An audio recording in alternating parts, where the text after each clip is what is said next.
Hi friends, Andy Anderson here, the Mischievous Maestro, and I'm going to make for you a drink that is as much to do with a particular city as any other drink that I know of, well, except save one.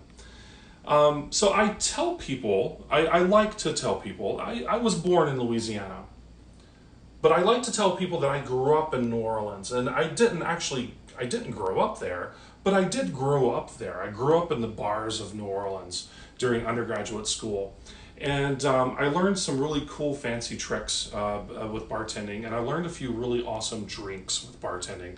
And one of the drinks that I learned that I love to this day is a New Orleans-based cocktail called the Sazerac. In fact, the history of the Sazerac goes as far back as pre-Civil War. It's one of the oldest American cocktails in the repertoire. So I'm going to show you how to make it. There's a lot of steps, so bear with me.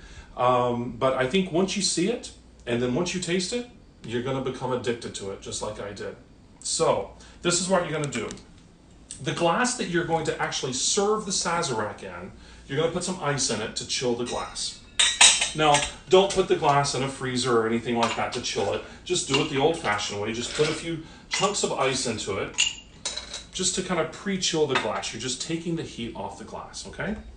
Now, in your cocktail shaker, you're going to take a sugar cube and put it in. And now you're going to add some bitters. About 3 dashes of bitters is all you need, okay?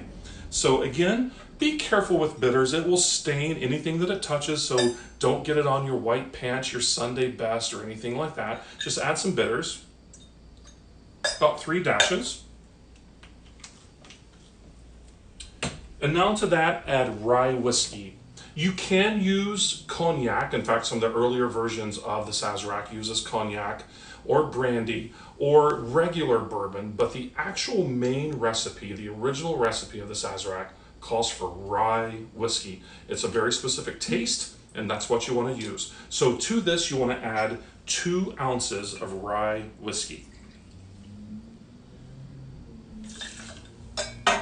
Now, you're going to muddle it. So grab your bar muddler, and you're just going to you're breaking the sugar cube down, you're mixing everything. Now, much like when you're shaking a cocktail and you've got guests at your bar or at your house looking at you and everything, this is a good time to have conversation. You know, when you're muddling, you can go, hey, how's it going? Hey, what you doing?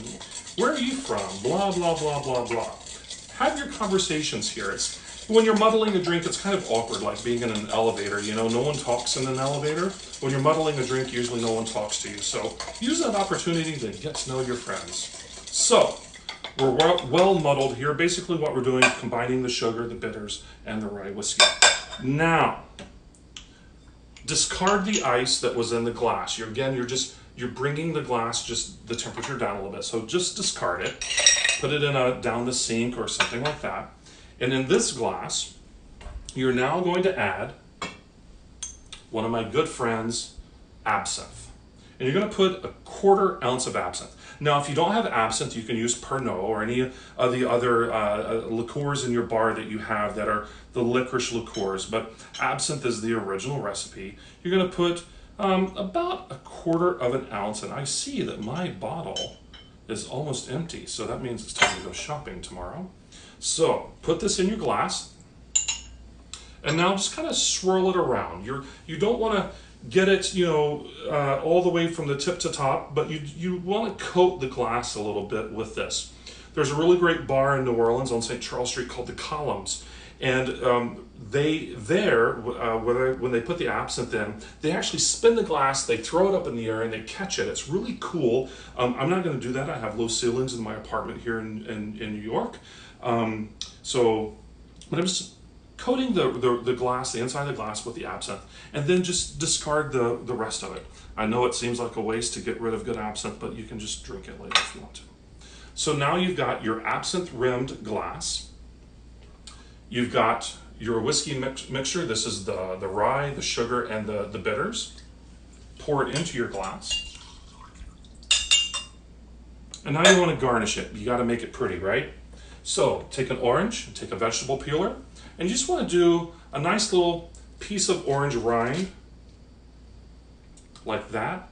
You're doing this for a couple reasons. One, it's pretty, and two, you get the flavor from the zest. Give it a little twist, drop it down into the glass, and my friends, you have one of the original American craft cocktails, the Sazerac.